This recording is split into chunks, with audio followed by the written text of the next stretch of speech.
कसला पुरावा हवा? पाकिस्तानी आतंकवाद्यांनी स्वतःला कबूल केले.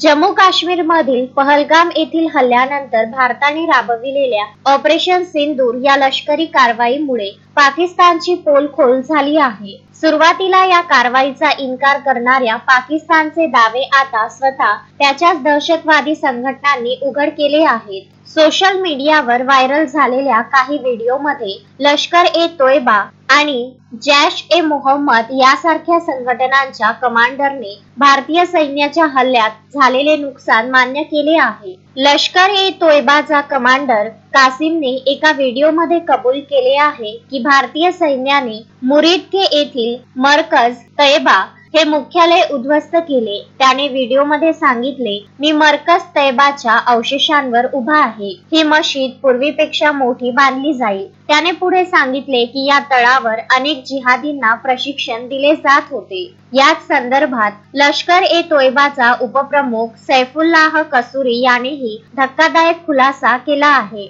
त्याने सांगितले की मुरीदके येथील मुख्यालय पुन्हा बांधण्यासाठी पाकिस्तान सरकार आणि लष्कराकडून थेट आर्थिक मदत मिळत आहे. यावरून पाकिस्तान सरकार आणि दहशतवादी संघटना यांच्यातील संबंध पुन्हा एकदा उघड झाले आहेत. यापूर्वी जैश-ए-मोहम्मदचा कमांडर मसूद इलियास काश्मीरी यानेही ऑपरेशन सिंदूरमध्ये बहावलपूरवरील हल्ल्यात मसूद अझहरच्या कुटुंबातील सदस्य ठार झाल्याचे मान्य केले होते. तसेच पाक लष्कर प्रमुख असीम मुनीर यांच्या आदेशाने मृत दहशतवाद्यांच्या अंत्यसंस्काराला जनरल्स उपस्थित होते हे देखील त्याने उघड केले.